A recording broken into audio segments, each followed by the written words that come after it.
ये कहानी एक ऐसे क्लासिक स्नाइपर की है जो अपनी आंखों पर पट्टी बांधकर भी कई किलोमीटर दूर मौजूद टारगेट को ठीक ठीक खत्म कर सकता है। लेकिन ये माहिर स्नाइपर पहले एक आम सा मैथ टीचर था। उसे जंग, तशद्दुद और बंदूकों से सख्त नफरत थी। मगर एक दिन उसकी जिंदगी में ऐसा तूफान आया जिसने उसे एक शानत और डिसेंट उस्ताद से एक बेरहम स्नाइपर बना दिया। कहानी की शुरुआत यूक्रेन के एक छोटे से गाँव से होती है, जहाँ हमें एक छोटा सा घर दिखाया जाता है। उस घर में एक कपल रहता था जो अपनी सादा सी जिंदगी बड़े सुकून से गुजार रहा था। उस घर में रहने वाले आदमी का नाम मिकोला और उसकी बीवी का नाम नास्टिया था। नास्टिया एक ड्राइंग आर्टिस्ट थी और लकड़ियों को तराशकर मुख्तलिफ किस्म के खूबसूरत स्टेचू बनाया करती थी। मिकोला एक टीचर है और पास के स्कूल में बच्चों को मैथ पढ़ाता है। वो एक बहुत अच्छा उस्ताद है और सभी बच्चे उससे खुश रहते हैं, सवाए एक के जिसका नाम इवन था। इवन एक हद से ज्यादा बदतमीज लड़का था। वो रोजाना क्लास में मिकोला को तंग करता। इवन एक अमीर घराने से ताल्लुक रखता था, जबकि मिकोला गरीब इंसान था। इसीलिए वो अक्सर मिकोला के कपड़ों और उसके लुक्स का मजाक उड़ाता। वो चाहता था कि मिकोला उसकी बदतमीजी से तंग आकर उस पर हाथ उठाए ताकि वो शिकायत करके उसे स्कूल से निकलवा सके। मगर मिकोला बहुत साबिर और शानत मिजाज इंसान था।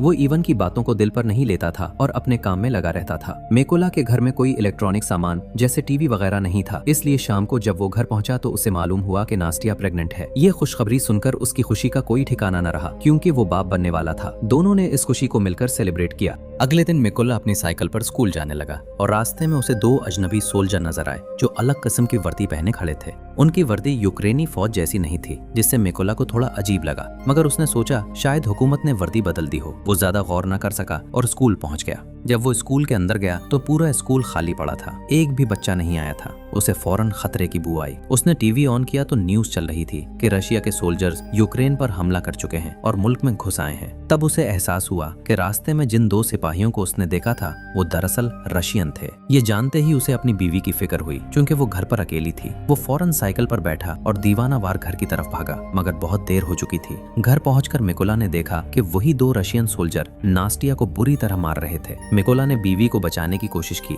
मगर सिपाहियों ने उसे भी जालिमाना अंदाज में पेट डाला। मिकोला ने उनसे इल्तिजा की कि मेरी बीवी को मत मारो, मगर सिपाहियों ने कोई रहम न किया। थोड़ी देर बाद एक रशियन सोल्जर ने घर की तलाशी ली और जब उसे कुछ कीमती नहीं मिला तो उसने गुस्से में आकर घर को आग लगा दी। जैसे ही वो जाने लगे, नास्टिया ने गुस्से में एक पत्थर उठाकर उन पर फेंक दिया। ये देखकर एक सिपाही ने गोली चला दी और नास्टिया वहीं दम तोड़ गई। अपनी बीवी को जमीन पर गिरता देखकर मिकोला की दुनिया बिखर गई। वो नास्टिया को गोद में लेकर फूट फूट कर रोने लगा। कुछ घंटों बाद दो यूक्रेनी सोल्जर वहां पहुंचे। वो मिकोला से अफसोस का इजहार करते हैं और उसे हिम्मत देते हैं। फिर वो नास्टिया की कब्र खोदकर मिकोला से कहते हैं कि वो अपनी बीवी को यहाँ दफना दे। नास्टिया की मौत के बाद मिकोला मुकम्मल टूट चुका था। उसकी बीवी, उसका होने वाला बच्चा, उसका घर, सब कुछ छिन चुका था। अब उसके दिल में सिर्फ बदले की आग थी। वो किसी भी कीमत पर उस रशियन सोल्जर को मारना चाहता था जिसने नास्टिया पर गोली चलाई थी। बदला लेने का वाहिद रास्ता ये था कि वो यूक्रेनी आर्मी में शामिल हो जाए। इसलिए उसने वहीं खड़े खड़े उन सोल्जर्स से दरखास्त की कि मुझे अपने साथ ले चलो, मैं भी फौज में भर्ती होना चाहता हूँ। सोल्जर्स उसे गाड़ी में बिठाकर मिलिट्री बेस ले गए। जाने से पहले मिकोला ने नास्टिया के हाथों से बनाया हुआ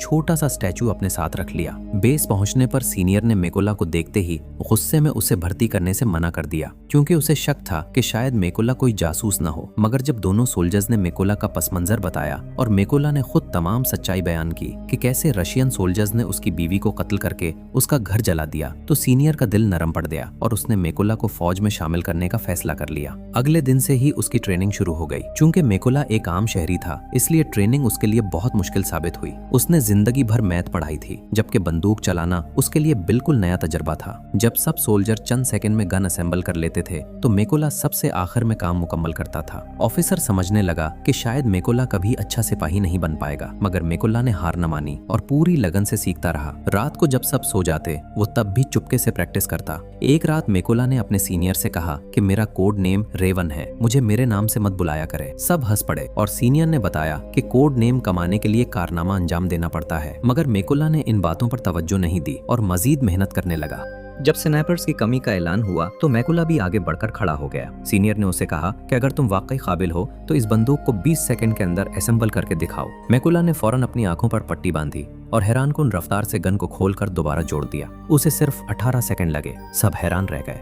जो लोग पहले उस पर हंस रहे थे अब तालियां बजा रहे थे। सीनियर भी मुतासिर हुआ और उसे स्नाइपर ट्रेनिंग में शामिल कर लिया। ट्रेनिंग के दौरान मैकुला को पुरानी गन दी गई जबकि दूसरों के पास जदीद हथियार थे। उसने शिकायत की तो सीनियर ने कहा कि पहले खुद को साबित करो। आगे की ट्रेनिंग में जब सबको पोजीशन से हिलाए बगैर गोलियां चलाई गईं तो मैकुला वाहिद शख्स था जो अपनी जगह से बिल्कुल नहीं हिला। यही चीज उसे अगले मरहले तक ले गई। आंखों पर ब्लैक बोर्ड रखकर निशाना लगाने वाले टेस्ट में मैकुला फेल हो गया क्योंकि पुरानी गन से परफेक्ट शूट नामुमकिन था। लेकिन सबको यकीन था कि अगर उसे नई गन मिले तो वो सबसे आगे निकल जाएगा। अगला मरहला सबसे सख्त था, फ्लेयर की रोशनी में रात के अंधेरे में हदफ को मारना। सबने गोलियां चलाई मगर कोई टारगेट को हट न कर सका। सिर्फ मैकुला ने गोली नहीं चलाई क्योंकि वो समझ चुका था कि बराह रास्त निशाना मुमकिन नहीं। जब सीनियर ने फ्लेयर फायर किया तो मैकुला ने रोशनी में टारगेट की दूरी का अंदाजा लगाया, अपनी मैथ की नॉलेज इस्तेमाल की और एक ही बार में परफेक्ट शूट मार दिया। ये टास्क आज तक कोई मुकम्मल नहीं कर पाया था, सिर्फ मैकुला ने कर दिखाया। सीनियर मैकुला उससे खासा मुतासिर हुआ और उसे उसका मनचाहा कोड नेम रेवन दे दिया। ऐसे ही दिन गुजरते गए और मैकुला पूरी लगन से अपनी ट्रेनिंग में मसरूफ रहा। आखिरकार वो दिन भी आ गया जब उनकी ट्रेनिंग का नतीजा सामने आना था। कर्नल ने मैकुला को सैल्यूट किया और बताया कि उसने ये टेस्ट पास कर लिया है। कुछ ही रोज बाद कर्नल मैकुला के पास आया और बोला कि अपना सामान तैयार रखो क्योंकि उन्हें एक मिशन पर रवाना होना है। खबर मिली थी कि चंद रशियन सिपाहियों ने एक चेक पोस्ट पर कब्जा कर लिया है और यही से असल कहानी शुरू होती है। जल्द ही मैकुला की टीम इस मकाम पर पहुंच गई और अपना हदफ लेकर पोजीशन में बैठ गई। वो रशियन सिपाहियों को निशाना बनाने ही वाले थे कि उसी वक्त एक गाड़ी चेक पोस्ट की तरफ बढ़ती नजर आई। कर्नल ने फौरन सबको फायर न करने का हुक्म दिया। रशियन सिपाहियों ने गाड़ी को रोका, अंदर के लोगों को बाहर निकाला, पासपोर्ट्स चेक किए और गाड़ी की मुकम्मल तलाशी ली। जब सब ठीक निकला तो उन्हें जाने की इजाजत तो दे दी मगर पासपोर्ट्स अपने पास रख लिए। जब लोगों ने पासपोर्ट वापस मांगा तो सिपाहियों ने उन्हें बुरी तरह पेट डाला। ये देखकर कर्नल ने फौरन फायर का ऑर्डर दे दिया। लम्हों में तमाम स्नाइपर्स ने अपने टारगेट्स को खत्म कर दिया और यूं उनका पहला मिशन कामयाब हुआ। मिशन के बाद जब सब 20 लूटे तो मैकुला ने देखा कि उसके कई साथी वहां मौजूद नहीं। वो परेशान हुआ। पूछने पर पता चला कि बाकी साथी एक और मिशन पर भेजे गए हैं। अगले दिन खबर मिली कि इस मिशन में उसके कई साथी मारे गए और उन्हें एक रशियन स्नाइपर ने निशाना बनाया। उस स्नाइपर का नाम सेरी था, रशिया का निहायत माहिर निशानाबाज। कुछ दिनों बाद मैकुला अपने साथियों के साथ अगले मिशन पर रवाना हुआ। उन्होंने चारों तरफ माइंस बिछा दी और पोजीशन संभाल ली। थोड़ी देर में रशियन सिपाही वहां पहुंच गए और उनमें ईवन भी शामिल था, वही लड़का जो स्कूल में मैकुला को तंग करता था। अब वो रशियन आर्मी ज्वाइन कर चुका था। कर्नल ने फायर का हुक्म दिया तो मैकुला लम्हे भर को हिचकिचाया क्योंकि वो अपने साबिका तालिबे इल्म को मारना नहीं चाहता था। मगर फिर उसने खुद पर काबू पाया और माइन को शूट किया। जोरदार धमाका हुआ और ईवन समेत तमाम रशियन सिपाही मारे गए। बाद में कर्नल ने गुस्से से पूछा कि ऑर्डर मिलने के बावजूद तुमने हिचकिचाहट क्यों दिखाई।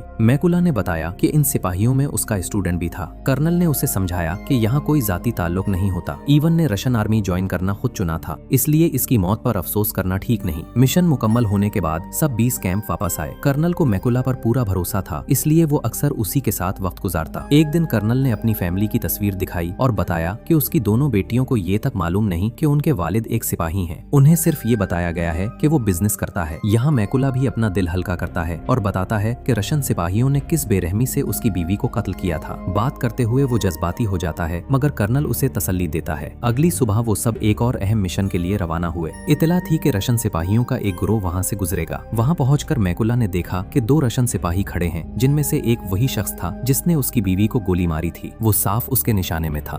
मैकुला ने फायर की इजाजत मांगी मगर कर्नल ने मना कर दिया। गुस्से से उसका खून खोल रहा था क्योंकि वो बदला लेने आया था। उसने दोबारा इजाजत मांगी मगर कर्नल ने फिर मना कर दिया। आखिरकार मैकुला अपने जज्बात पर काबू न रख सका और उसने गोली चला दी। सिपाही वहीं मारा गया मगर उस हरकत से दुश्मनों को उनकी लोकेशन पता चल गई। अब हालात बिगड़ चुके थे। सबसे खतरनाक बात यह थी कि रशिया का टॉप स्नाइपर सीरी भी वहीं मौजूद था। कर्नल उसे तलाश करने लगा मगर उससे पहले ही सीरी ने उसे हेडशॉट मारकर कत्ल कर दिया। मैकुला पर कयामत टूट पड़ी। उसने अपनी गलती से अपने कर्नल को खो दिया था। रशियन फोर्सेस ने भारी फायरिंग शुरू कर दी। मैकुला ने पीछे हटने का फैसला किया। वो कर्नल की लाश उठाकर दुश्मन के इलाके से निकल आया और 20 पहुंच गया। वो खुद को कर्नल की मौत का जिम्मेदार समझ रहा था। उसने कसम खाई कि वो सीरी को जरूर मारेगा। कुछ दिन बाद उसे 2 रशियन स्नाइपर्स की लोकेशन का पता चला और वो फौरन मिशन पर निकल गया। पहला स्नाइपर उसने मार डाला मगर 2023 दूसरे स्नाइपर ने उसे बाजू में गोली मार दी। जख्मी होने के बावजूद वो पीछे नहीं हटा और उसे भी खत्म कर दिया।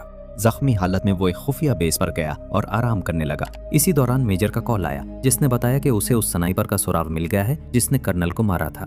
बेस पहुंचकर मेजर ने सबको सेरी के बारे में ब्रीफ किया। उसने बताया कि सेरी रशिया का सबसे बेहतरीन स्नाइपर है जिसका निशाना कभी खता नहीं जाता। वो यूक्रेन के 6 बेहतरीन स्नाइपर्स को मार चुका है और उनके वीडियो सोशल मीडिया पर डालकर दुश्मन का हौसला तोड़ता है। प्लान ये बना कि 2 टीमें सेरी की लोकेशन पर हमला करेंगी। एक सामने से, एक पीछे से। इस दौरान मिकोला इमारत के अंदर जाकर सेरी को मारेगा। सब अपनी पोजीशन पर पहुंच गए। मिकोला इमारत में दाखिल हुआ, 2 रशियन सिपाहियों को मारकर आगे बढ़ा। जब उसने अपनी टीम को सिग्नल दिया तो बाहर बैठे स्नाइपर्स ने तमाम रशियन सिपाहियों को खत्म कर दिया। सेरी ने देखा कि कोई साथी जवाब नहीं दे रहा तो वो छत पर गया, जहां एक रशियन स्नाइपर पहले से मरा हुआ था। अब सेरी समझ गया था कि वो घिर चुका है। उसने बैकअप के लिए कॉल की, मगर 10 मिनट लगने थे। वो अपनी पोजीशन पर बैठकर यूक्रेनी सिपाहियों को ढूंढने लगा, मगर अचानक उसकी नजर मेज पर रखे उस छोटे मुजस्समे पर पड़ी जो मिकोला ने वहां रखा था। वो मुजस्समा जो नास्टिया ने बनाया था। सेरी कुछ समझ ही रहा था कि इसी लम्हे मिकोला ने उस पर हमला कर दिया और चाकू के वार करके उसे मार डाला। इमारत का दूसरा स्नाइपर आवाज सुनकर चूका, मगर मिकोला ने उस पर ग्रेनेड फेंककर उसे भी उड़ा दिया। थोड़ी देर बाद सेरी की बैकअप टीम पहुंची, लेकिन उन्हें मालूम नहीं था कि सेरी मर चुका है। उन्होंने सेरी को कॉल की। कॉल मिकोला ने उठाई और बस इतना कहा, तुम सब मरने वाले हो। फिर फौरन ट्रक के ड्राइवर को गोली मार दी। गोली चलते ही रशियन सिपाहियों में भगदड़ मच गई। वो बाहर कूदे, मगर ये नहीं जानते थे कि यूक्रेनी स्नाइपर पहले से घात लगाए बैठे हैं। जोरदार फायरिंग में सारे के सारे मारे गए। कुछ दिन बाद मिकोला अपनी बीवी की कब्र पर गया। उसने अपना वादा पूरा कर दिया था। उन सबको मार दिया था जिन्होंने उसकी बीवी और उसके कर्नल का कत्ल किया था। वहां वो अहद करता है कि वो आखिरी सांस तक अपने मुल्क की खिदमत करता रहेगा। और यूं फिल्म खत्म हो जाती है। अगर वीडियो आपको अच्छी लगी हो तो चैनल को सब्सक्राइब और वीडियो को लाइक जरूर कीजिएगा।